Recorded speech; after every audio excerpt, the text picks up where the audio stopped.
Fala, gigantes! Vamos falar hoje sobre Bitcoin e várias notícias que aconteceram ao longo da semana, principalmente sobre algumas que impactaram positivamente o mercado de criptomoedas.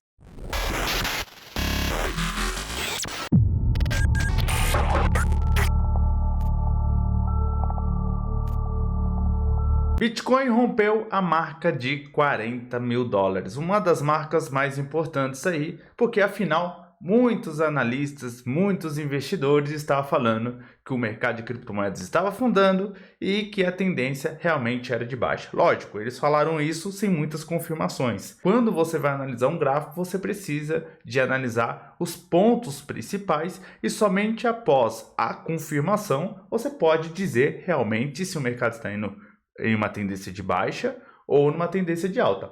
Vamos dar uma olhada aqui no gráfico, sobre o Bitcoin. Olhando aqui o gráfico mensal do Bitcoin, seguindo o meu setup, eu vejo aqui facilmente que a gente já tinha mencionado isso nos últimos vídeos, que o Bitcoin tinha tido uma correção, e aí ele tinha que se manter acima da nossa EMA de 21 períodos. E foi justamente isso que ocorreu, Ele teve uma correção, 3 candles mensais de queda, se manteve na EMA de 21 períodos e agora, no mês de fevereiro, do qual também tinha mencionado que o histórico normal dos últimos anos é que o mês de fevereiro sempre seja positivo, pelo menos baseado nesse histórico, e é isso que está ocorrendo agora no mês de fevereiro de 2022. Estamos tendo um mês até o momento positivo. Lembrando que ainda falta 23 dias para o fechamento desse candle mensal. Mas as coisas já mudaram totalmente, porque a gente está vivenciando um período de queda e agora a gente está tendo alguns processos de alta e isso já está motivando muito o mercado. Olhando para o gráfico semanal, a gente vê alguns padrões super importantes aqui que devemos ficar atentos. O primeiro ponto é, o Bitcoin ele teve a sua mínima lá na faixa de 32 mil dólares aproximadamente, tocou nesse canal inferior, ou seja, nessa linha inferior do nosso canal e voltou a subir, fazendo uma espécie de pullback na região do qual tinha sido rompida, que era antigamente o antigo suporte. E agora está testando as nossas EMAs aqui superior.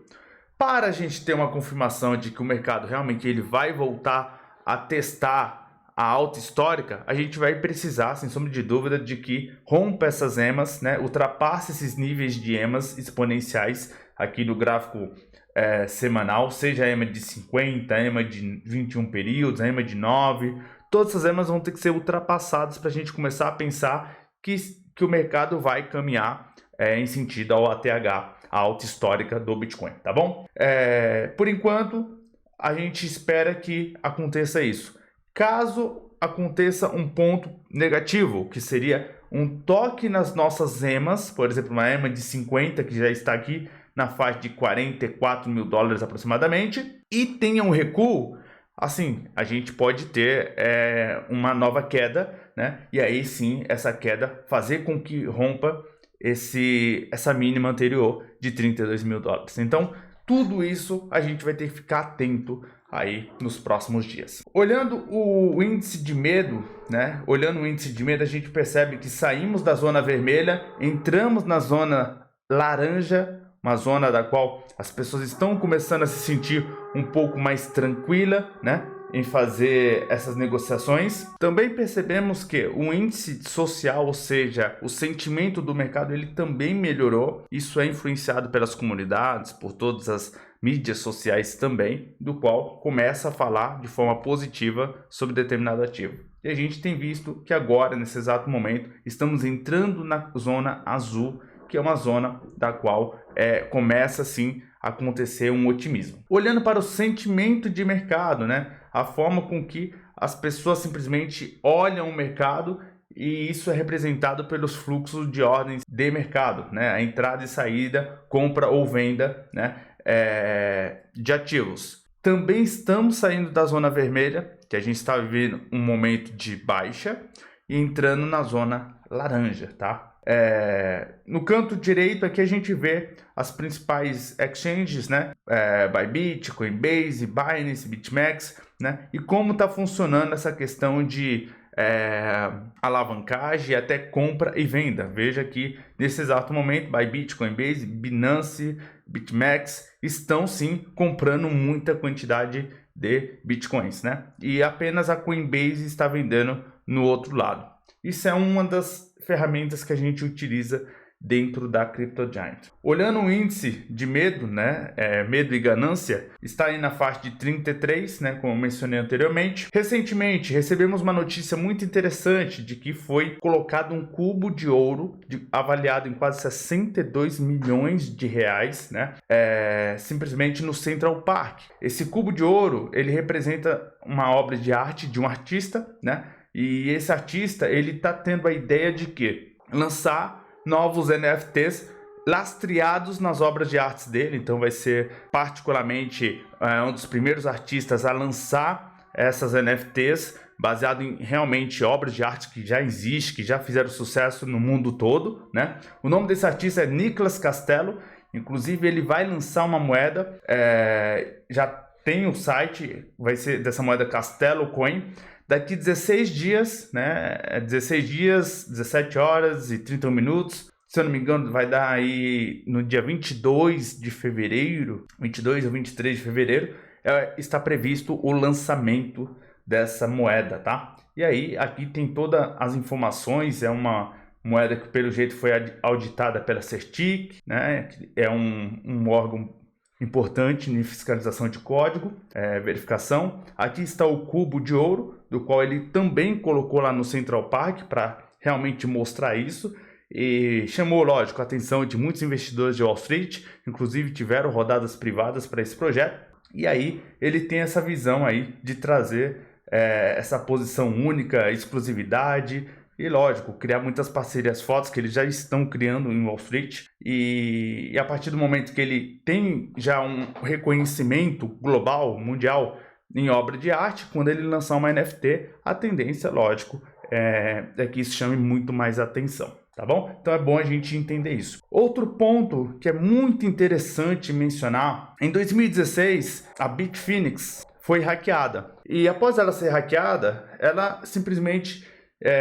em 2020 ela foi lá e mandou uma proposta para vários investidores dizendo que quem encontrasse os hackers e conseguisse devolver os fundos automaticamente, né, fizesse com que esses fundos fossem devolvidos, ganharia 400 milhões de dólares aí, de recompensa, né? E o ponto mais interessante em tudo isso é que esses bitcoins, eles vêm sendo distribuídos por embaralhadores e de formas totalmente descentralizadas e anônimas ao longo desse tempo. Isso também é um ponto muito importante para todos nós investidores sabermos que, por mais que exista várias exchanges centralizadas, o governo pressionando por regras e assim por diante, existe sim meios dos quais pode sim espalhar criptomoedas, utilizar embaralhadores para simplesmente fugir com essa grana. Inclusive, pessoas que lavam dinheiro e muitas outras pessoas do crime realmente organizam e criam estratégias em cima dessas funções que não foram feitas para isso, né? Mas, basicamente, eles utilizam as funcionalidades desses produtos e serviços. Um desses produtos e serviços, sem sombra de dúvida, é o WhatsApp Wallet. A gente já falou muito sobre essa carteira, que é uma carteira anônima, descentralizada, que inclusive foi criada, né, por um fundo de hold dos cyberpunks. Então, eles criaram essa solução, eles apoiam essa solução, tem fundo de investimento, tudo por trás disso, né? E a WhatsApp Wallet, ela tem algumas funções de embaralhamento, né? Alguns sistemas de CoinJoin, onde faz essas conexões de criptomoedas de forma irrastreável, tá? E aí, lógico, eu vou mostrar aqui para vocês como tudo isso está ocorrendo. Basicamente, a carteira WhatsApp, ela funciona como um embaralhador, como eu disse, onde ela faz essa lavagem de várias criptomoedas com diferentes tipos de valores para cada ponto estratégico. Então, isso forma um sistema do qual é irrastreável, não tem como ser rastreável, né? E se a gente analisar, mediante esse vídeo, como tem ocorrido todo esse tipo de embaralhamento. Após os hackers eles terem realizado esse processo de roubo das moedas da Bitfinex em 2016, eles enviaram para determinados pontos ao longo desses anos. E cada uma dessas carteiras enviadas, que fazem parte de um sistema já tudo programado e até mesmo dentro da própria WhatsApp, eles criam meios do quais interligam com outras carteiras. Veja que cada vez vai interligando com outras carteiras e depois isso vai se dividindo em novas carteiras. Então vai criando meios diferentes e cada vez valores diferentes. Então veja que é 0.7, 0.5, 0.9, 0.8, 0.8, 0.4, 0.9, várias quantidades de bitcoins eles são enviados em diferentes pontos. Por mais que sejam pequenas quantidades, mas pequenas quantidades enviadas ao longo de um tempo para determinadas carteiras, forma assim um grande montante. E aí chega todos esses valores diretamente na WhatsApp Wallet, né? E aí, após ter esses acessos, essas informações,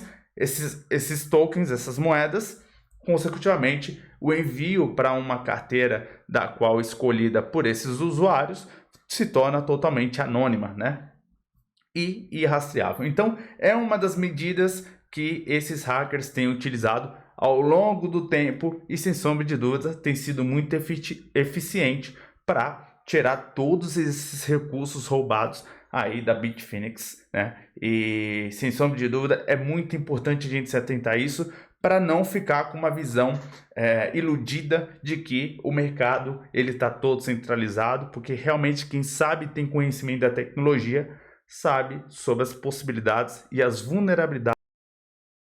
Acessando o próprio site da WhatsApp, né, vocês vão ver que ela tem sim vários processos, inclusive integração com a Tor, que é um dos meios para você acessar a Deep Web, Dark Web, né? CoinJoins integrado, que é outro sistema muito interessante, né? Recurso de controle de moeda, né? É um código aberto, é uma carteira privada, né? E aí aqui eles mostram um pouquinho como funciona, né? Os exemplos da WhatsApp, onde que são enviados vários recursos distribuídos em diferentes carteiras, como vocês podem ver aqui, né? E tudo isso é um sistema automático que realiza automaticamente. A WhatsApp está disponível para Windows, Mac, Linux e vários outros sistemas operacionais.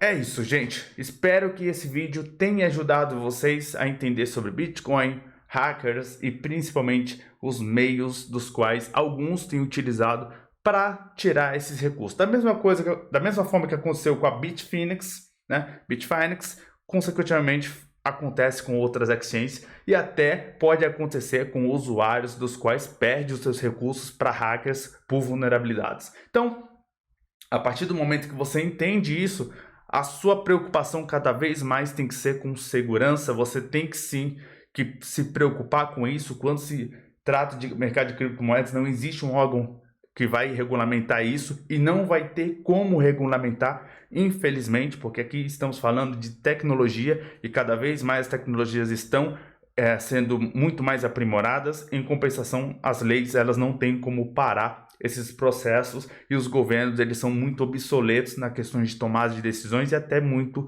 retardados no ponto de vista de velocidade para tomar iniciativas. Então, é muito importante a gente entender essa questão de retardo, lentidão na tomada de decisão, porque isso tem total impacto quando a gente fala de tecnologia, beleza?